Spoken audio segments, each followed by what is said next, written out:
जय जिनेंद्र. ऐकूयात संस्मरण आचार्य श्री विद्यासागर मुनिराज यांचे. 28 मूलगुणधारी जैन साधू असतात, त्यामध्ये दिगंबरत्व म्हणजे नग्नता, निर्ग्रंथ अवस्था हा एक मूलगुण आहे. हे संस्मरण घडले उडीसाजवळील एका छोट्याशा गावामध्ये. सर्व मुनिसंघ तिथे पोहोचलेला होता. आहारचर्या पूर्ण झाली आणि सर्व मुनिसंघ सामायिकामध्ये लीन झालेला होता.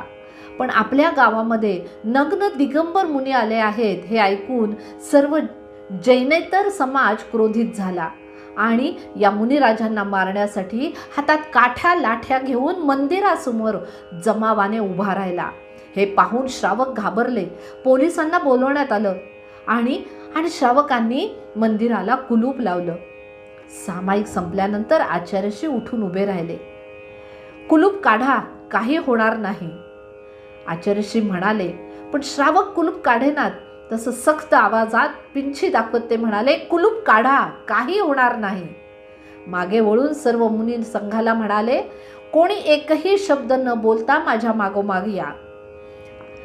आता आचार्यश्रींनी सांगितल्यानंतर, सक्त आवाजात सांगितल्यानंतर श्रावकांनी कुलूप काढलं. दरवाजा मंदिराचा उघडला गेला. आचार्यश्री मंदिराच्या बाहेर आले. पाहतात तो काय, पूर्ण रस्त्यावरती हातात काठ्या लाठ्या घेऊन जैनेतर समाज बांधव उभे होते. आचार्यश्रींनी अत्यंत शांतपणे सर्व जमावावरती एकदा पूर्ण आपली नजर फिरवली, दृष्टी टाकली आणि आश्चर्य घडलं.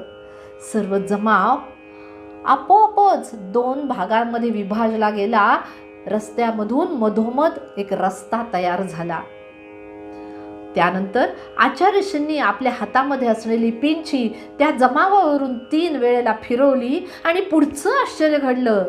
सर्व जैनेतर बांधवांच्या हातात असणाऱ्या काठ्या लाठ्यांचे हात खाली झाले आणि सर्वजण शांतपणे उभारून आचार्यश्रींकडे पाहू लागले. आचार्यश्री काहीही बोलले नाहीत.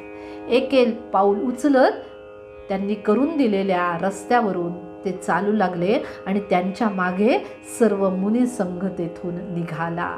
म्हणतात ना, दिगंबर अवस्था ही महान अवस्था आहे आणि दिगंबरत्वापुढे इतर कोणतीही शक्ती आपले कार्य करू शकत नाही. जय जिनेंद्र.